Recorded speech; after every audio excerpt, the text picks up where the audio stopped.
राम राम हरे हरे हरे कृष्णा कृष्णा कृष्णा हरे हरे हरे कृष्णा कृष्णा कृष्णा हरे हरे हरे राम राम राम हरे हरे. अवधूत चिंतन श्री गुरुदेव दत्त. गुरु विष्णू गुरुदेव महेश्वरा गुरु साक्षात परब्रह्म तस्मै श्री गुरुवे नमः. अतुलित बलधामं हेम शैलावदेहं धनुज्वन पुरुषानं ज्ञानी नामाग्रगण्यं सकल गुण निधानम वानराणामधीशम रघुपती प्रिय भक्तम वात जातम नमामि. मोडोनी माया कुंजरू मुक्त मोतियाचा ओ गुरु जीवविता सद्गुरु श्री निवृत्ती वंदो.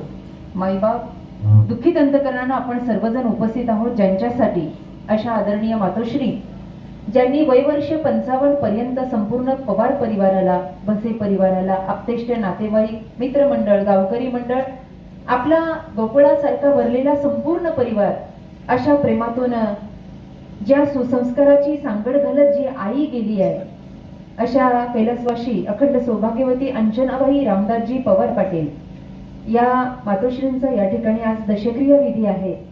आणि या विधी निमित्ताने त्यांचा संपूर्ण परिवार, ज्यामध्ये आदरणीय त्यांचे पती आहेत आणि भसे परिवारामध्ये त्यांची वारकरी संप्रदायाचा वसा आणि वरसा जोपासणारा भसे परिवार, आदरणीय महाराजांकडे त्यांची कन्या दिलेली आदरणीय मोनालीताई, हा संपूर्ण परिवार आहे. सुशिक्षित परिवार, उच्च पदावर असणारा हा परिवार आहे, ज्यामध्ये कैलासवासी आदरणीय बबनजी सोपानजी पवार जे योगशील शेतकरी आदरणीय रामदासजी आहेत, तसेच भानुदासजी सोपानजी पवार हे उद्योजक आहेत. निश्चितपणानं घर हे मोकळं होतं, घराचं झाकण जातं, घराचं आवरण जातं, घराचं सौंदर्य जातं, कारण घराला घरपण देणारी स्त्री जाते. अशी आई गेली आहे. आणि या आईच्या प्रित्यर्थ आज या वैराग्याच्या भूमीमध्ये आपण सर्वजण या परिवाराचं सांत्वन करण्यासाठी एकत्रित झालेलो आहोत आणि देवाला प्रार्थना करण्यासाठी एकत्रित झालेलो आहोत. परमेश्वरा, एखादं फूल जसं तुझ्या पायावर पडतं ना देवा, तसं पवार परिवाराचं एक छोटस फूल तुझ्या पायावर पडलेलं आहे. आणि म्हणून आज या मातेला, आदरणीय अंजनाबाईंना भावपूर्ण श्रद्धांजली अर्पण करत असताना या प्रवचनाच्या निमित्तानं भगवंताच्या नामाचा, भगवंताच्या यशाचा जो काही गुणानुवाद होईल ते पुण्य तुझ्या चरणावर आम्ही समर्पित करतोय. कायेन वाचा मनसेंद्रियेत्वा बुद्ध्यात्मदावा प्रकृती स्वभावा करोमि यद यद सकलम परस्मै नारायणायती समर्पयामि. देवा, आजचं हे पुण्य घे, पण आमच्या आईला तुझ्या चरणी योग्य स्थान मिळू दे ही देवाला प्रार्थना करूया. खरं तर ज्या घरातली व्यक्ती जाते त्या व्यक्तीच्या अनेक आठवणी आपल्या डोळ्यातून वाहत असतात, पण माझी विनंती आहे, थोडस दुःख बाजूला ठेवा. खरं तर परिवाराचा संपूर्ण परिचय आदरणीय घाटे सरांनी आपल्याला दिलाय. आपण सगळे जाणतायत की योग्य संस्कारामध्ये ही आई जगली आहे. आदरणीय महाराजांनी मला माहिती दिली की निश्चितपणाने एक पतिव्रतेचं जीवन जसं असतं ना, तसं जीवन या आईनं जगलंय. आणि आज तिचा दशक्रिया विधी असताना काही ना काहीतरी आदर्श जर आपण घेतला तर त्या आईला तीच खरी भावपूर्ण श्रद्धांजली असणार आहे. तिथे त्यांची मुलगी असेल, त्यांच्या माहेरची त्यांची भावंड असतील, त्यांची सांगड घालणारी प्रत्येक मंडळी इथं बसलेली, त्यांच्या भगिनी असतील, डोळ्यात पाणी येणं निश्चित आहे. पण आपला धर्म, आपला संप्रदाय असं शिकवतो, आपण जेवढं रडाल तेवढं त्या जीवात्म्याला त्रास होईल. जर ती मनानं चांगली आहे तर तिला रडणारी माणसं कधी आवडत नाही. त्यांची मुलगी इथे रडतीये, मोनाली ताई रडतीये, पण मी ताईला सांगेल, ताई तुझ्या आईच्या समोर जर तू रडली असती ना, तर आई पटकन देवघरात गेली असती, म्हणली असती, देवा माझ्या लेकीला सुखी ठेव, काहीतरी अडचणी म्हणून ही रडतीये. आज ती गेली आहे, पण वर्षभर तिला सुटका नाहीये. जोपर्यंत मिळवणीचा विधी होत नाही तोपर्यंत तो जीवात्मा आपल्या नातेवाईकांच्या अवतीभोवती फिरतोय. हे आपलं शास्त्र आहे.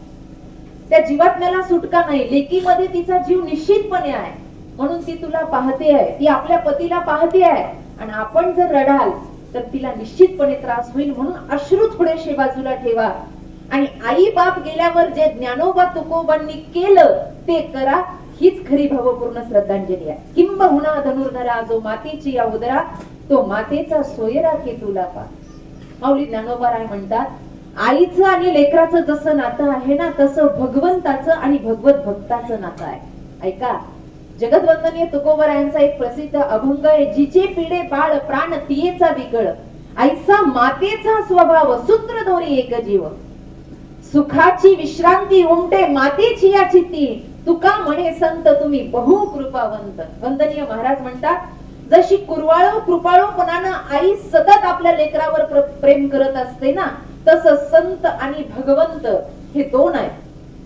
वारकरी संप्रदायानं आपल्याला आधार दिलाय. दहाव्याच्या निमित्तानं प्रवचन ठेवण्याचं कारणच एवढं आहे. आपण दहाव्याला प्रवचन ठेवता आदरणीय गुरुवर्य मामासाहेब दांडेकरांची कृपा आहे की त्यांनी स्मशानापर्यंत माय ज्ञानेश्वरी आणली, ही त्यांची कृपा आहे. नाही तर कोणत्या धर्मग्रंथात लिहिलेलं नाही दहाव्याला प्रवचन ठेवा. का ठेवता आपण, याचं कारण आहे. पुणे जिल्ह्याला विशेष धन्यवाद आहे यासाठी. का ठेवता? दुःख हलकं व्हावं. कारण झालेलं दुःख निपटून टाकण्याची शक्ती समाजात नाही आहे. तुम्ही म्हणतात महाराज सांत्वन करायला 10 दिवस लोक येतात, येऊ द्या ना. मी काय, माझ्यापेक्षा कितीही मोठा महाराज आणला तर कुणाचं दुःख हलकं होत नसतं. ही ताकद फक्त माय ज्ञानेश्वरी मध्ये आणि गाथ्यामध्ये आहे, की जी माणसाला सुखी करते आहे, माणसाच्या दुःखाचे प्रश्न उलगडते आहे आणि माणसाच्या जीवनाला वळण लावते आहे. का लावतीये याचं मूळ कारण असं आहे, ज्या वेळेस विठ्ठल पंत आणि माता रुक्मिणी गेल्या ना, तेव्हा माऊलींचं घर सुद्धा उघडं पडलं होतं. देव असू द्या ना, देव सुद्धा आई विना भिकारी आहे. कळतंय का? देव सुद्धा आई विना सुना आहे. म्हणून आज जसा हाय कल्लोळ पवार परिवारामध्ये होता ना, तसाच आळंदीमध्ये सुद्धा होता एकेकाळी. त्याच आळंदीमध्ये होता जिथे आपण दर्शनाला जातो.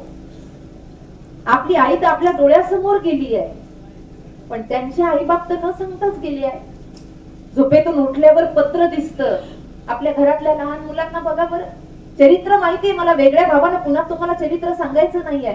झोपेतून उठल्यावर आपल्या लेकराला जर आपली आई दिसली नाही तर आपल्या लेकराचा गोंधळ किती होतो. तिथे 4 लेकरं उघडी पडली होती झोपडीमध्ये आणि उशाला ठेवलेलं पत्र होतं, बाळांनो एकमेकाची काळजी घ्या. ए ज्ञाना, तू समजदार आहेस रे, माझा निवृत्ती जरा वैरागी आहे, पण ज्ञाना तू आई हो रे लेकराची. माऊलींनी आपल्या आई वडिलाचा तेवढाच शब्द जोपासला आणि माऊली फक्त घराची आई झाले नाही तर माऊली जगाची आई झाले. हे आई वडिलांच्या नंतर त्यांचा शब्द सांभाळणं आणि त्यांना मोक्ष दे. पत्र वाचलं, आता येण्या नाही. लहान मुक्ताबाई कमरेला मिठी मारून सारखं विचारते, दादा कोणत्या घाटावर गेली रे आई?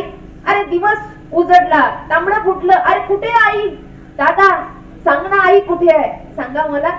आपले नातेवाईक तरी कडू घास काढायला येतात, भाकरी घेऊन येतात, तिथं त्या लेकरांना जवळ घ्यायला कुणी नव्हतं. म्हणून शेकडो वर्ष झाली तरीही माऊलीच्या सोहळ्याला डोळ्यात पाणीच येतं माणसाच्या. मनुष्य घरच्या माणसासाठी रडणार नाही, पण माऊलींच्या चरित्रावर रडेल. कारण का? फार मोठा त्याग आहे संतांचा.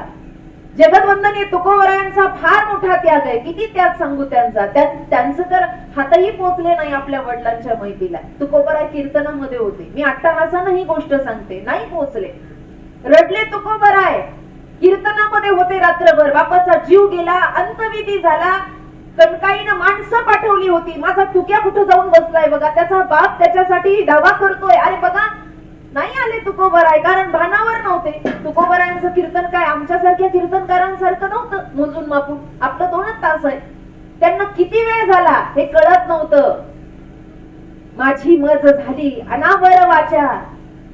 गवळणींची अवस्था सांगताना तुकोबराय म्हणत होते, याती कुळ माझे गेले हर कोणी, श्रीरंगा वाचून आणून येणे. स्वतःच गवळण झाले होते तुकोबराय.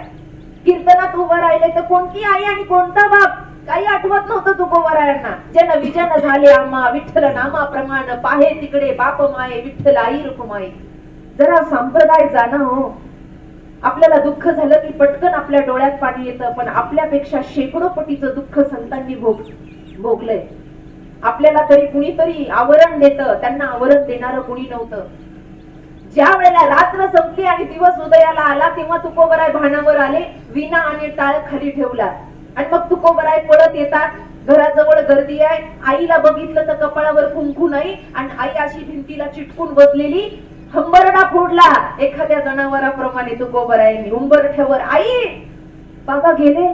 आणि मग कमरेला मिठी मारली तुकोबरायांच्या आईनं आणि धाय मोकळून तुकोबराय रडतात. तुकोबरा यासाठी रडत होते माई बाप की जेव्हा मी भजनाला बसलो ना एखादा अभंग आणि एखादा शब्द जर चुकला तर बाप पाठीमागून यायचा आणि म्हणायचा तू क्या असं नाही हे असं कर, हे असं नाही हे असं म्हण. अरे संप्रदाय शिकवणारा माझा बाप गेला म्हणून तुकोबराय रडत होते. कोण रडत नाही आई बापासाठी? तुकाराम महाराजही रडले. काही दिवसांना आईही गेल्या, कनकाई गेल्या आणि मग तुकोबराय धाय मोकळून देवाच्या समोर बसतात. ए देवा, बरं वाटतं ना तुला? आता तुझं मन शांत झालं ना? माया गेली, बाप गेला, माझं कोण सांभाळी विठ्ठला? आता मला उघडं केलंस ना तू, आता मला तू सांभाळायचं देवा. आणि मग तुकोबरायांचा अभंग आहे, माझ्या विठोबाचा कैसा प्रेम भाव, आपणची देव होय गुरु, पडिये देह भाव पूर्वी वासना, अंती ते आपणापाशी न्यावे. का सांगतेय? आई बाप गेल्यावर सगळ्यात मोठं दुःख ज्या वेळेला होतं ना त्यावेळेला सांभाळणारे दोनच आहेत, एक संत आणि दुसरे भगवंत. म्हणून अर्जुनाला सांगत असताना भगवंत म्हणले, अरे मी आहे ना, रडतो कशाला? अरे मी असताना तुला रडायची काय गरज आहे? योगक्षेम महाम्यहम अनन्यश्चिंतयन्तो मा, जो होय मज शरण. अरे अर्जुना, किंबहुना धनुर्धरा, जो मातीची या उदरा, तो मातीचा सोयरा की तुला पा. जसं घट्ट नातं असतं ना, सूत्र दोरी एक जीव, तुकोबराय म्हणतात, तितकं घट्ट नातं माझं सुद्धा असतं. म्हणून पवार परिवारातील सर्व सदस्यांना, बसे परिवारात असणाऱ्या ताईला, त्यांच्या पतींना एकच विनंती आहे. आता आईसाहेब गेले आहे, पण त्यांना निजधामाची प्राप्ती व्हावी हे जर आपल्याला वाटत असेल तर त्यांच्या नंतर त्यांनी जशी संप्रदायाची सेवा केली, त्यांना आवड आहे संप्रदायाची, त्यांना आवड आहे वारकऱ्याची, आपल्या गेलेल्या व्यक्तीला जर मोक्ष मिळवून द्यायचा असेल तर त्याच्या नियमानुसार आपण पण संप्रदायाची सेवा करणं म्हणजे मोक्ष आहे, बाकी वेगळं नाही. या वर्षभरात काय करायचं? नुसतं रडत नाही बसायचं. या वर्षभरात माझी आई तुळशीला पाणी घातल्याशिवाय भोजन घेत नाही ना, मग या वर्षभरात आपण सुद्धा ज्ञानेश्वरी वाचल्याशिवाय पाणी प्यायचं नाही. हा एक वर्षभर जर मुलीनं संकल्प केला, त्यांच्या पतीनं संकल्प केला, मला नाही वाटत कोणता विधी वेगळा करावा लागेल त्यांच्या मोक्षासाठी. काही करायची गरज नाही. या संप्रदायातच सगळं आहे. हा देव, हा पंथ, हा भगवंत आपल्या भाग्यानं आपल्याला मिळाला. वारकरी संप्रदायात आपण आहोत, ज्ञानोबा तुकोबांच्या सानिध्यात आपण आहोत. आपण भाग्यवान आहोत. का? आपल्या वाट्याला पंथ चांगला आला, आपल्या वाट्याला संत चांगले आले, आपल्या वाट्याला भगवंत चांगला आला, आपल्या वाट्याला ग्रंथ चांगले आले. तुम्ही बघा, या सगळ्या गोष्टी आपल्याला भाग्याने मिळाल्या. आपल्या वाट्याला संत आले, ज्ञानोबा तुकोबांसारखे, ज्यांच्या जीवनात सगळ्यात मोठा त्याग आहे. आपल्या वाट्याला ज्ञानेश्वरी, गाथा, गीता, रामायण, भागवत ग्रंथ वाट्याला आले. हे ग्रंथ सुद्धा आपल्याला अहितापासून वाचवणारे आहे. थोडस लक्ष द्या, आपल्याकडे प्रमाण आहे, अहितापासून काढिती, हित देवुनी वाढविती, नाही का सुरती परोती माऊली जगा. आपल्याकडे पंथ चांगला आहे. वारकरी संप्रदायासारखा दुसरा पंथ नाही. जगात किती मोठा बाहेरून आला महाराज. आता मधल्या काळात पेव फुटला होता ना, दुसऱ्या राज्यातून महाराज लोक यायची, वारकरी संप्रदायाचा प्रचार. त्यांना असं वाटायचं आम्ही आलो म्हणजे फार.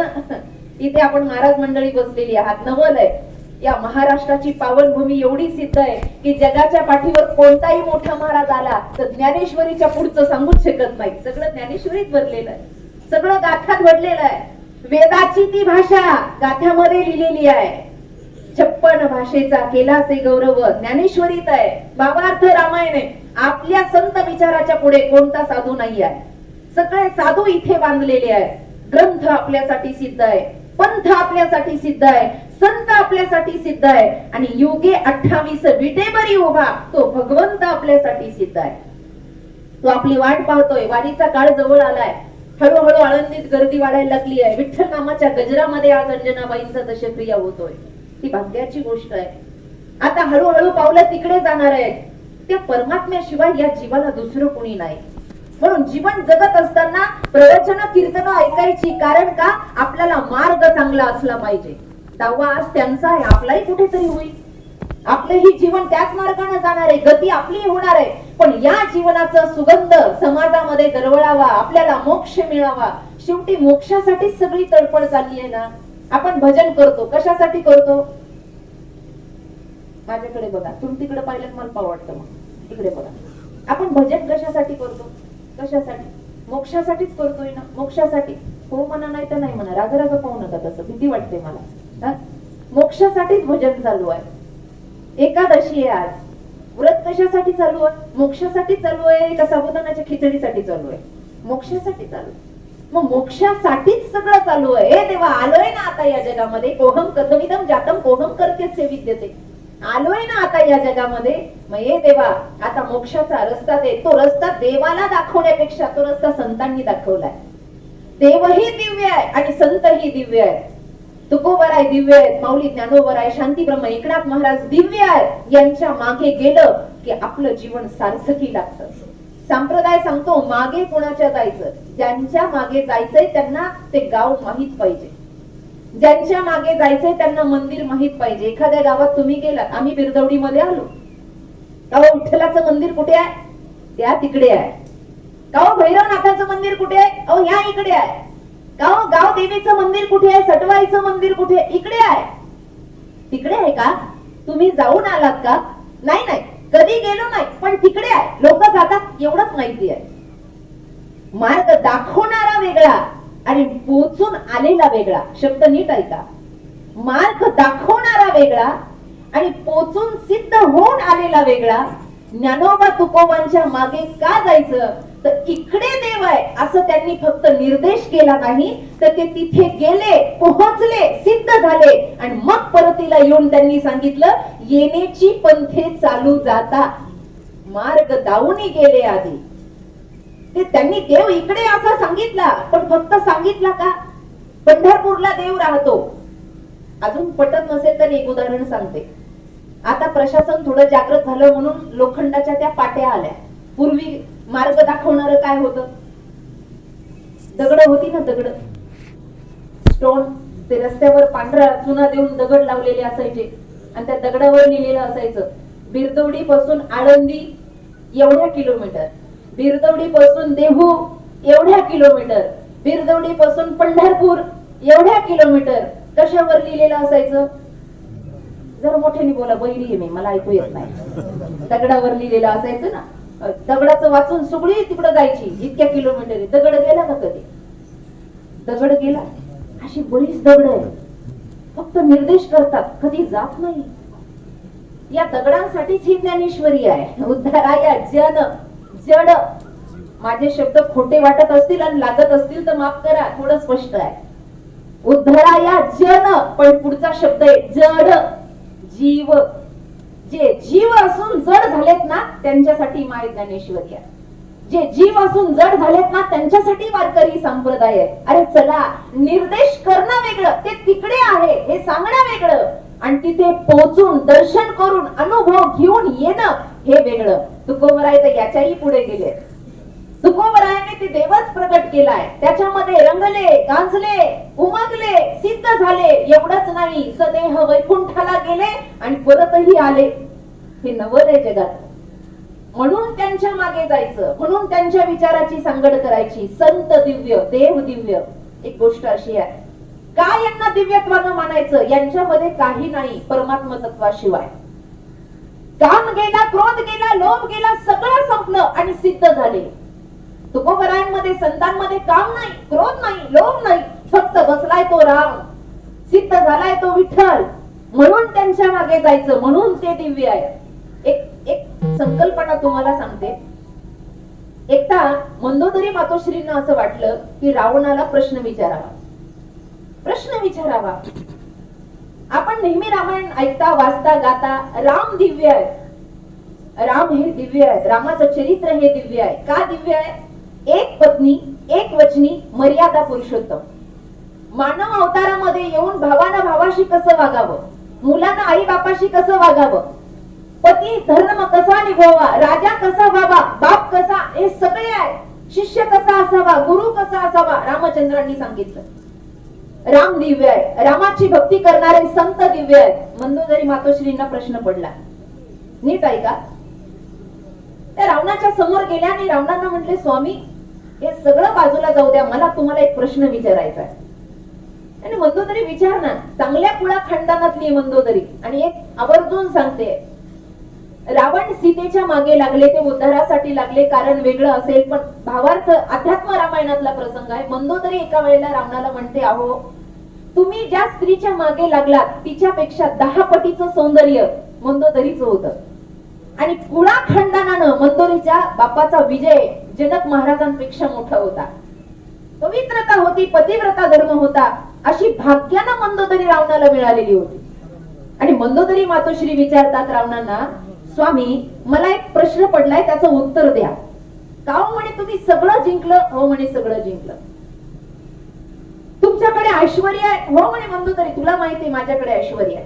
तुमच्याकडे सोन्याची लंका आहे, कास्या पितळाची सोन्याची लंका आहे, 80,000 बायका आहेत. किती? त्यांच्या लेकरांचा हिशोब किती मोठा असेल? एवढं गणित आपल्याला जमणार नाही, उघड डोक्याला टेन्शन येईल. 80,000 स्त्रिया, एवढ्यांची घर, एवढ्यांना सुख, एवढं सगळं आहे मंदोदरी, सगळं तू पाहते. नाही नाही, मला प्रश्न असा विचारायचा आहे, तुमच्याकडे मायावी शक्ती सुद्धा आहे म्हणे? हो आहे. मायावी शक्तीनं तुम्ही तुमचं रूपही परिवर्तित करू शकता? हो म्हणे करू शकतो. तुम्ही सीतेला आणायला गेले तेव्हा तुम्ही गोसाव्याचा वेश धारण केला? हो म्हणे केला. म्हणजे तुम्हाला गोसावी सुद्धा होता येत. तुम्हाला भगवे कपडे घालून तुम्हाला साधूही होता येत. तुम्हाला समुद्रातलं पाणीही होता येत. तुम्हाला कोणतेही रूप धारण करता येतात. पण मंदोदरी तू एवढे आडेवेडे का घेते? प्रश्न सरळ विचार. मला एकच प्रश्न विचारायचा आहे, तुम्हाला जर सगळे रूप धारण करता येतात, तुमच्या जवळ जर एवढं आहे, एवढ्या विद्या आहेत, एवढ्या कला आहेत, एवढं सगळं तुमच्या जवळ आहे, तर माझा प्रश्न असा आहे, काल तुम्ही सीतेच्या समोर गेलात आणि सीतेला म्हणलात की मंदोदरी बनादू दासी सब सेवा में लंकावासी भवन चलकर करो विश्राम. तुम्ही तिला विनंती करत होतात, बाई ग माझं ऐक भवनामध्ये चल. इथे काय बसली अशोक वाटिकेमध्ये, माझं ऐक, मंदोदरीला तुझ्या पायाची सेवा करायला लावेल, एवढं साकडं तुम्ही तिला घालत होतात. माझा प्रश्न एवढा आहे, तुम्हाला जर सगळ्या रूपामध्ये परिवर्तन करता येतं तर तुम्ही रामाचं रूप का घेतलं नाही? तुम्ही एकदा तरी राम रूप घ्यायला पाहिजे होतं. आणि राम रूप घेऊन सीतेला जसं गोसाव्याच्या रूपात फसवलं तसं राम रूपात फसवता येत नव्हतं का? रावणानं सांगितलं, मंदोदरी सगळं बनता येईल पण राम बनता येत नाही. म्हणे का? एकच गोष्ट आहे, माझ्यामध्ये काम आहे, रामामध्ये काम नाही, म्हणून राम दिव्य आहे. आणि हाच अट्टहास संतातला आहे. तुकोबराय म्हणतात, काम नाही काम नाही झालो पायी रिकामा. काम नाही काम नाही, एका अर्थानं विषय वासना निघून गेली. जाई ओ माते न करी सायास, आम्ही विष्णुदास तैसे नव्हे. काम नाही. आणि दुसरं, दिन रजनी हाची धंदा, गोविंदाचे पवाडे. काम नाही, याच्याशिवाय दुसरं काम नाही, झालो पायी रिकामा. म्हणून संत दिव्य आहेत. वारकरी संप्रदाय त्यांच्या मागे जायचंय, माऊलींच्या मागे जायचंय, त्यांचं ऐकायचंय. नाही त्यांच्या मागे गेलो की उठा ठेवा होणार.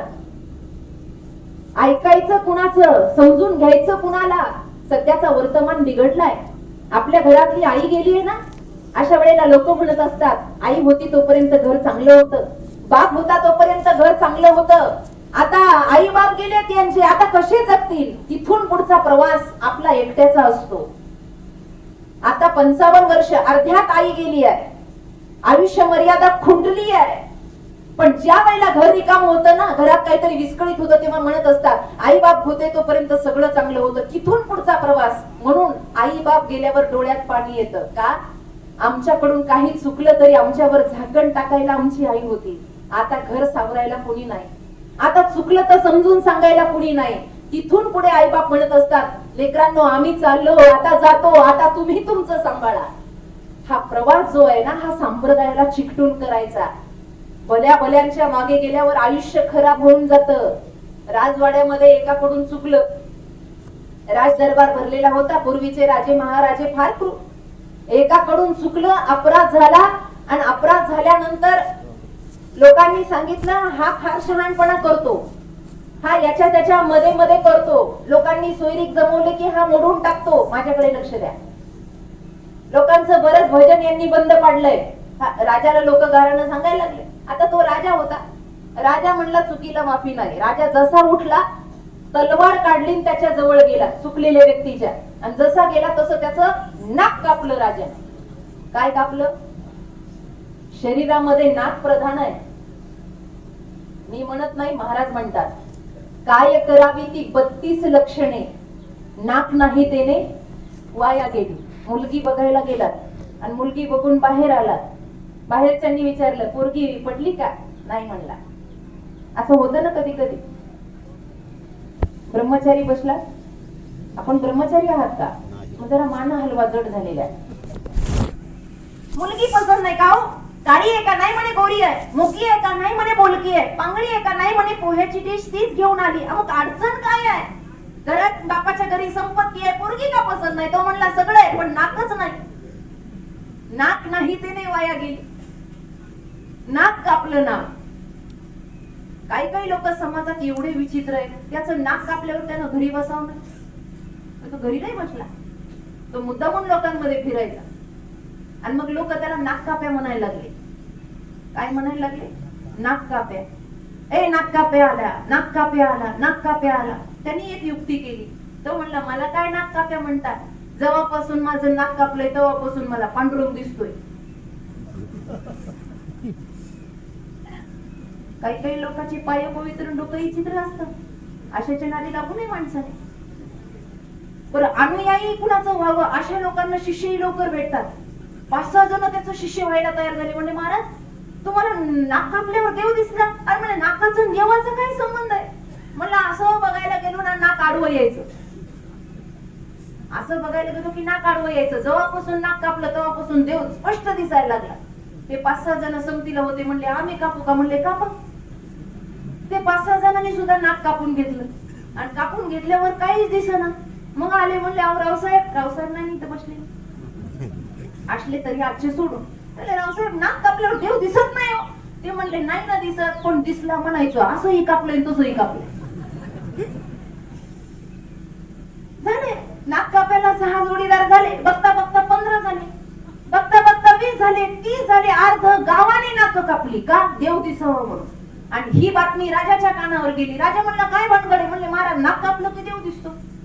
म्हणले राजाला तरी कशाला नाक ठेवायचं? सगळ्याच ऐकून राजाने नाक कापून घेतलं. असं नाक कापायच्या मागे गेलं की नाकच कापून घ्यावं लागतं. जायचं असेल मागं तर संतांच्या जा, जायचं असेल मागे तर तुकोबांच्या जा, माऊलींच्या जा, मुक्ताबाईच्या जा. कारण का? या समाजातलं आपलं कार्य किती दिवस आहे आपल्याला माहित नाही. माझ्याकडे लक्ष द्या. आज अंजनीबाईंना सुद्धा वाटत नव्हतं मी 55व्या वर्षी जाईल. कुणाला नाही देहाचा भरोसा. आपण सगळे अभ्यासू आहात, माझी माईबाप आहात, आपण अभ्यास करणारी मंडळी आहात. आज सकाळी उठल्यावर आपण माथ्याला तिलक लावलाय, आपण काहीतरी वाचन करून आलात, आपण पूजापाठ करून आलात. तशी वारकऱ्याची सकाळ सुरू होत नाही. ज्याची सकाळ पूजापाठानं सुरू होते तोच तर वारकरी आहे ना. आज एकादशीचा पवित्र काळ आहे. आपण अभ्यासू आहात, आपण जाणता या देहाची सार्थकता कशात आहे. आपला उद्धार करायचा आहे, आपल्या वडिलोपार्जित संस्कृतीचा उद्धार करायचा आहे, तर आपलं वळण चांगलं असावं, आपली वाणी चांगली असावी, आपला अभ्यास दिव्यत्वानं असावा, आपलं चरित्र चांगलं असावं, आपलं कर्म चांगलं असावं. या सगळ्या गोष्टी चांगल्या असल्या की उद्धारासाठी वेगळं काही करायची गरज नाही. आपण अन्नदान करता, आपण दान धर्म करता, सत्पात्री दान असावं, हे सगळं शास्त्र आपल्या वाङ्मयांमध्ये आहे. आणि म्हणून 10व्याला प्रवचन ठेवण्याचं एवढंच कारण आहे की आम्हाला काहीतरी इथून शिकायला मिळावं. कारण आपल्याकडे प्रमाण आहे, संतांचा एखादा तरी शब्द शिकला, सहज बोलणे हितोपदेश करोनी सायाशी शिकविती, काय सांगू आता संतांचे उपकार. एक जरी शब्द संतांचा ऐकला, भगवंताचा ऐकला. का अर्जुनासाठी भगवंत तिथे उभे आहेत? काय कारण आहे?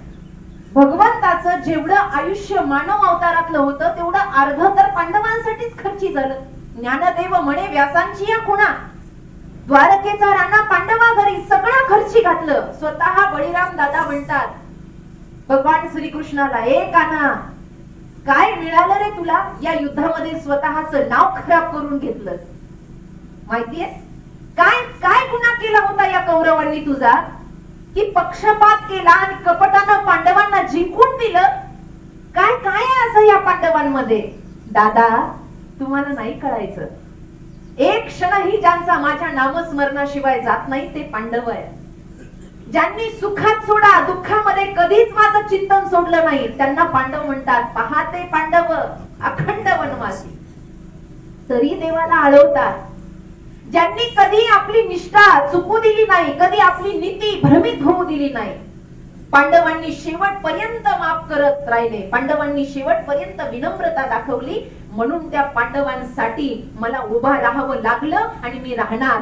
शेवटचा प्रसंग बघा तुम्ही महाभारत युद्धातला, आपल्या सगळ्यांना माहिती आहे.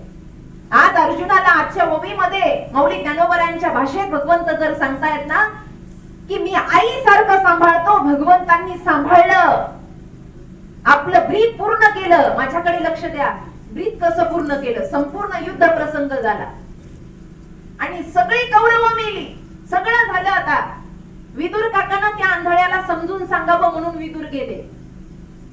आंधळा महाभारतातला, तसे आंधळे भरपूर आहेत. आतूनही आंधळे आहेत आणि बाहेरूनही आंधळे आहेत. काही दिसत नाही लोकांना आता वर्तमान, त्याच्यामुळे तर बिघडलं. एवढे आंधळे झाले तरी महाराजांनी अभंग लिहून ठेवला होता. तुका म्हणे इह लोकीच्या व्यवहारे नका डोळे धुरे भरूनही राहो. याचा अर्थ तोच आहे. जो मदमस्ताचा धूर डोळ्यावर आलाय ना त्यानं अंधत्व आलाय माणसाला. मला हे येतं, मला ते येतं, काही काही तर दिसायला सात्विक आहे, असायला नाही.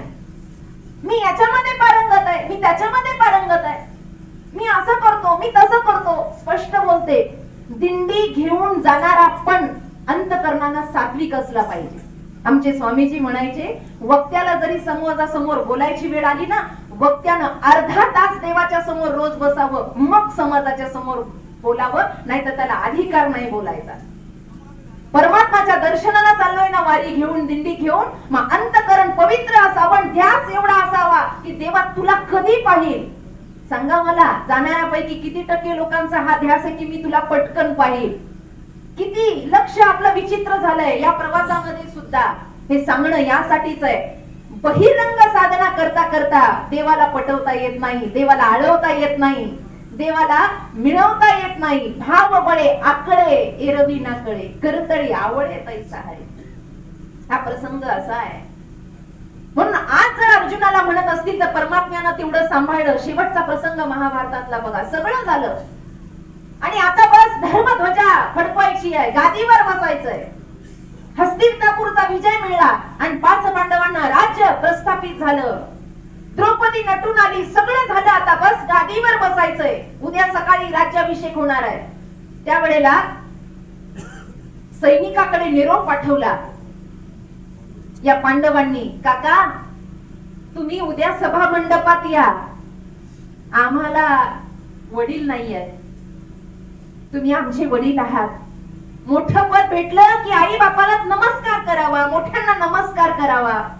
धर्मराजानं निरोप पाठवलाय, काका धृतराष्ट्राला तुम्ही सभा मंडपात या, आशीर्वाद द्यायला या, आमचा राज्याभिषेक आहे, मी गादीवर बसतोय. धर्मराज युधिष्ठिरानं निरोप पाठवला. आंधळ्यानं निरोप काय दिला माहितीये? ते सगळं होत राहील, माझा आशीर्वाद तुमच्या पाठीशी आहे, पण माझी एक इच्छा आहे. सांगा काय? काही नाही, मला कडकडून माझ्या भीमाला मिठी मारायची आहे. बघा आंधळ किती हुशार आहे. एवढं मरायची वेळ आली तरी पोटातलं काळं, ते आतली गाठ म्हणतो ना आपण, आतली गाठ. आपण बोलता बोलता तिला आतल्या गाठीच आहे. मी एका डॉक्टरला म्हणलं गाठ कुठे आहे? ते म्हणलं एवढे ऑपरेशन झाले पण गाठच दिसेना मला. मला काही काहीच्या पोटात गाठ नाही, गठुड असतं, गठुड. ते मरेपर्यंत जात नाही असं म्हणतात ना, कडू कारलं गोड होईन अशी म्हण आहे आपल्याकडे. मरायची वेळ आली, शेवटची वेळ आली, पण तरीही म्हाताऱ्याच्या मनातला कुभाव कपट गेलं नाही. थोडं लक्षपूर्वक ऐका. आणि मग गंमत अशी झाली, ही बातमी भगवान श्रीकृष्णाला कळाली. साधा वया भक्ती काज नाही लाज धरीत. आणि भगवंताने अभ्यास केला. आता ज्या वेळेला माझ्याकडे बघा, ज्या वेळेला भीमाच्या कानावरही असे 5 पांडव बसलेले होते सैनिकाला, सगळ्याच्या मध्ये त्या सैनिकानं सांगितलं, हो म्हणे काय तुमच्या काकाचं तुमच्यावर प्रेम आहे काय? अहो म्हणे ते आशीर्वाद द्यायला तर तयारच आहे, पण ते म्हणले माझा भीम कुठे आहे, मला माझ्या भीमाला मिठी मारायची. असं म्हणल्यावर भीम उठून उभं राहिले. आताच जाऊ का म्हणले काकाला मिठी मारायला. देव म्हणले घाई करू नको. भीमाला अभिमान झाला त्या क्षणाला. भीमदादा म्हणले बघा याला म्हणतात प्रेम, कुणावर नाही पण काकाचं प्रेम माझ्यावर आहे. भगवंत म्हणले कळण उद्या, याला आता कशाला जागा करायचे. ते म्हणले भीमा मला विचारल्याशिवाय मिठी मारायला जाऊ नको, नाही तर कायमची शेवटची मिठी होईल.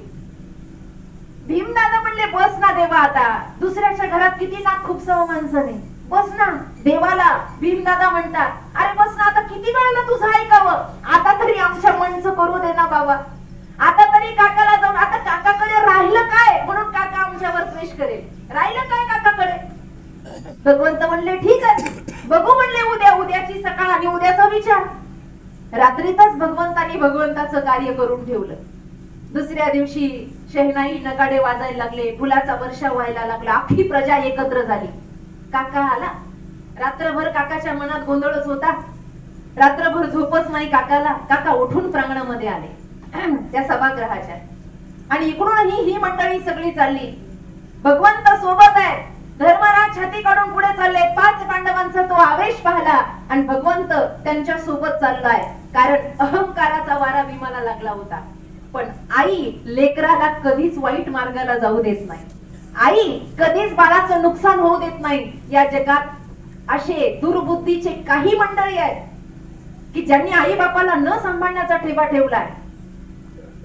ते काहीतरी विचित्र बोलून जातात, त्यांचं मन दुखून जातात. पण आई बाप मांडीवर घाण केली तर आईनं कधी मांडी कापून टाकली नाही. त्या आईनं त्या लेकराची जशी सेवा केली ना, तसंच मातीची या उदरा तो मातीचा सोयरा की तुला पा. भगवंत हळूहळू सोबत चलत होते.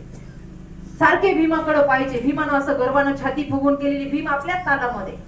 आपलं नाव मोठं झालं, काका शेवटी आपल्याला भेटणार, याला काय माहिती काय झालंय म्हणून. आणि मग असं करता करता भरलेल्या सभागृहामध्ये सगळे उभे आहेत. अशा वेळेला काकाने आवाज दिला भीमा. भगवंत म्हणले काका भीम येणार आहे, आधी धर्मराजाला आशीर्वाद तर द्या. धर्मराज आले, चरणावर स्पर्श केला. हो हो हो भलं होईल तुझं, चांगलं होईल तुझं, आशीर्वाद दिला. अर्जुनाने आशीर्वाद दिला. भीम कुठे आहे. घाई घाईनं भीमानं गदा मागे सरकवली.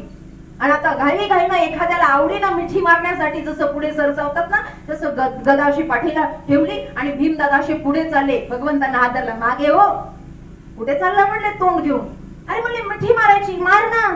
काय मिठी मारायची, मार, पण काही निमिष, आपल्या भाषेत 2 मिनिटं, काही निमिष थांब. आणि मग भगवंतांनी सैनिकाला इशारा केला. जशास तसा भीमासारखा दिसणारा लोखंडाचा पुतळा म्हाताऱ्याच्या समोर मांडला. म्हणून तर माऊली म्हणतात म्हातारा मोहे नाशीला. ते म्हणण्याचं कारणच ते आहे. जशास तसा भीमदादांचा पुतळा, लोखंडाचा पुतळा, साधा नाही, किती जड असे असा भयानक लोखंडाचा पुतळा म्हाताऱ्याच्या समोर, धृतराष्ट्राच्या समोर ठेवला. आणि सगळ्यांना हात करून शांत करून भगवंत म्हणले काका मला मिठी भीम तुमच्या समोरच आहे. आणि जसा काका पुढे आला आणि मिठी मारली, लोखंडाच्या पुतळ्याचं पाणी झालं. त्यावेळेला धृतराष्ट्रात तेवढी ताकद होती, बोला. आणि जसं लोखंडाच्या पुतळ्याचं पाणी झालं तसा भीम चक्कर येऊन पडला. म्हणला माझी तर वापस झाली असते. आता कळलं भगवंत रात्रभर का आवरत होते मला. शेवटपर्यंत देवानी सांभाळलं. हे उदाहरण सांगण्याचं कारणच एवढं आहे. या मृत्यू लोकामध्ये आपल्याला सावरणारा, आपल्याला धीर देणारा भगवंत आणि संताशिवाय दुसरं कोणी नाही.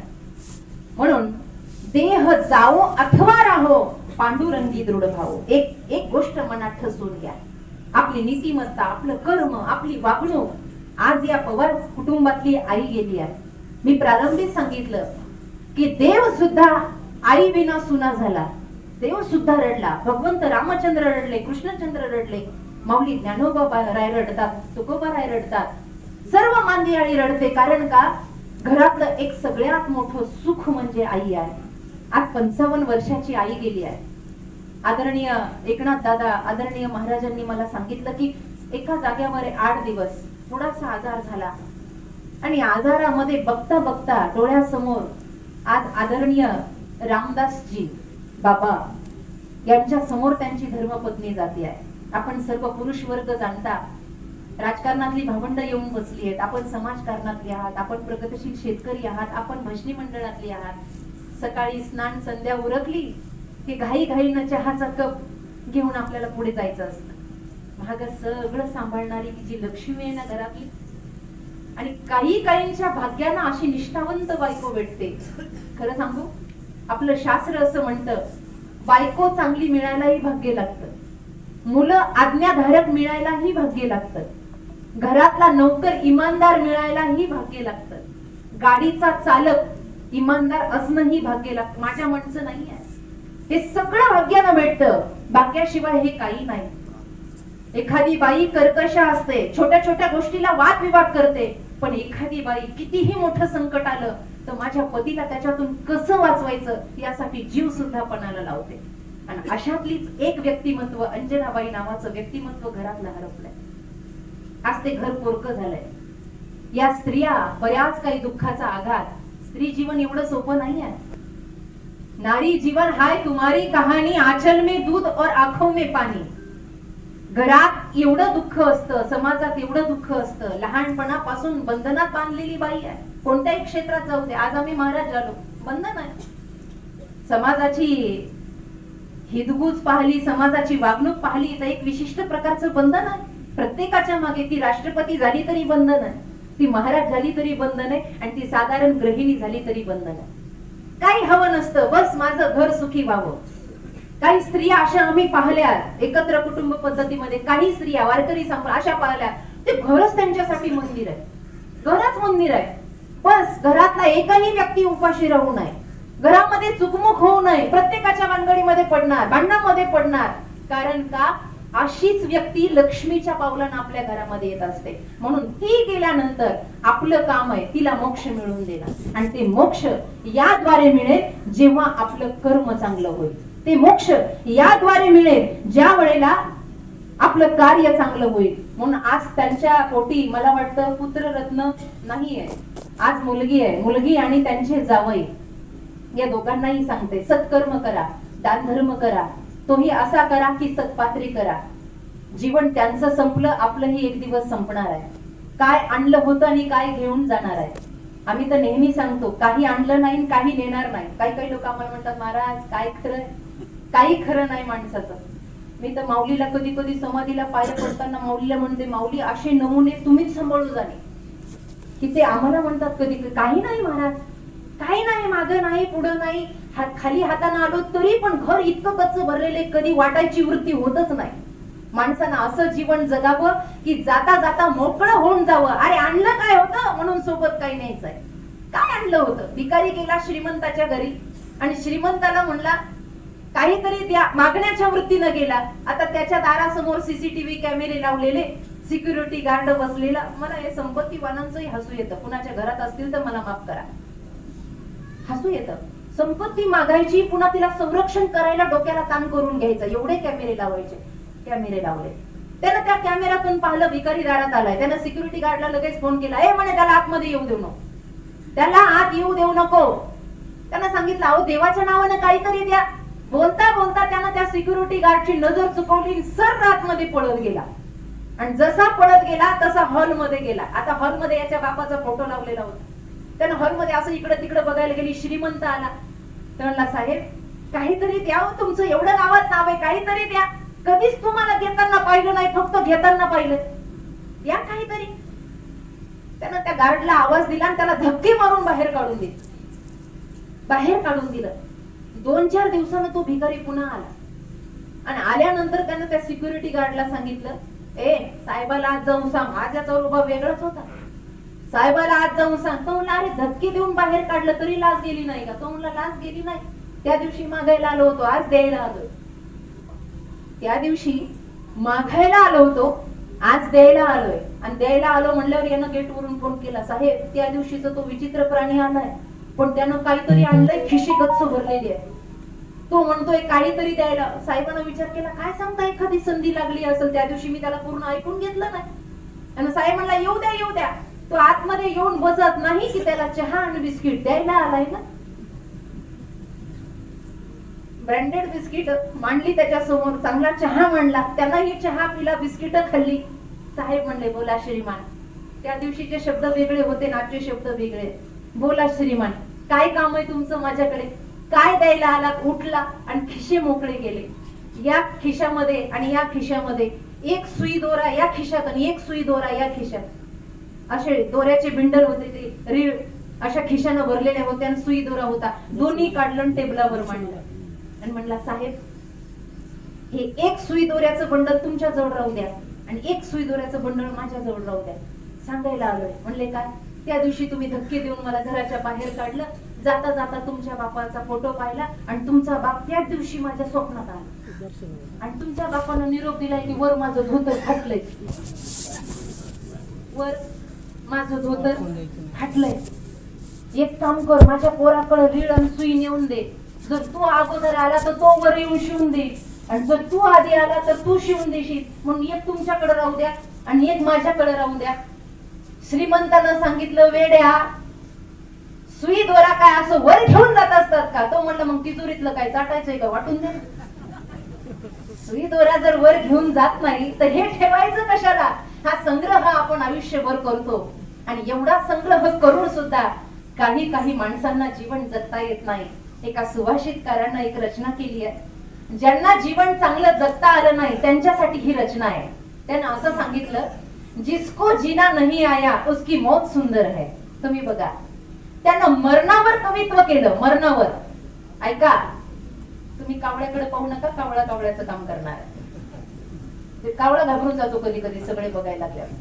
त्यानं मरणावर कविता केली. ती मरणावरची कविता अशी आहे, जिंदगी से अच्छी तो मौत है, जिंदगी से अच्छी तो मौत है, तू बेकार में जिए जा रहा है. जिंदगी से अच्छी तो मौत है, तू बेकार में जिए जा रहा है. त्या मरणावरची कविता बघा, जिंदगी भर मैं तरसता रहा, जिंदगी भर मैं तरसता रहा कि कोई मेरा नाम ले. थोडस ऐका, जिंदगी भर मैं तरसता रहा कि कोई मेरा नाम ले, किसी ने मेरा नाम नहीं लिया, लेकिन जिस दिन मैं मर गया तो पूरा गांव मेरा नाम लेने लगा. हे मेलो, हे मेलो, हे मेलो. जिंदगी भर तरसता रहा, कोई मुझे फूल देवे, किसी ने नहीं दिया, लेकिन जिस दिन मैं मर गया तो लोग फूल पे फूल चढ़ाए जा रहे हैं. जेवढं जीवनात भेटलं नाही तेवढं मरणानंतर भेटतं. काही काही दुश्मन असतात ना, शत्रू असतात, जीवनभर शत्रुत्व ठेवतात आणि मेल्यावर स्टेटस ठेवतात, चांगला होता मग जिवंतपणी का विचारलं नाही. अरे एकदा माणूस गेला की गेला. जिवंतपणी आपली कारकीर्द चांगली ठेवा, आपली नीतिमत्ता चांगली ठेवा आणि हेच धन आपल्या सोबत येणार आहे. म्हणून आज मोनाली ताईचा बसे परिवार, खर तर हरिभक्त परायण आदरणीय दिलीप दादांच्या घरामध्ये ही मुलगी दिलेली आहे. आदरणीय ईश्वरजींचा संसार करते आहे. आदरणीय रामदासजींच्या जीवनातलं मोठं दुःख पाहिलं तर भसे परिवार, त्यांचा चांदूसचा परिवार, या सर्व परिवारांना विनंती आहे की खरंच मन भरून या परिवाराचं सांत्वन करावं आणि आपण सगळेही आलात, आपल्या सगळ्यांच्या वतीनं माऊली ज्ञानोबरायांच्या चरणी प्रार्थना करू. हे ज्ञान देवा, तू फक्त ज्ञान नाहीयेस, तू देव आहेस आमचा. आळंदी जवळ आहे, या लेकराची आई गेली आहे, तिच्या डोक्यावरचा प्रेमाचा पदर गेलाय. सुवर्ण पिंपळाच्या खाली बसलेली आमची आई, समाधी संजीवनात बसलेली आमची आई, तू सगळ्या पोरक्यांना आपलंस केलंय ना. या पवार कुटुंबांना सुद्धा दुःख सहन करण्याची शक्ती दे, ही प्रार्थना करूयात. आदरणीय हरिभक्त परायण वारकरी संप्रदायाचं भूषण आमचे एकनाथ दादा पवार यांनी माझी आठवण या ठिकाणी काढली आणि या निमित्तानं मला या मातेची सेवा घडली. आदरणीय आमच्या गोलेगावच्या चौधरी कुटुंबांचीही या परिवाराशी सांगड आहे म्हणून आदरणीय आमचे आप्पा सुद्धा या ठिकाणी आलेले आहेत. आपल्या सर्वांसोबत आणि माझ्या शब्दांना विराम देते. पुंडलिक वरदे हरी विठ्ठल, श्री ज्ञानदेव तुकाराम, पंढरीनाथ भगवान की जय, माऊली ज्ञानेश्वर महाराज की जय. तुकाराम तुकाराम तुकाराम तुकाराम तुकाराम.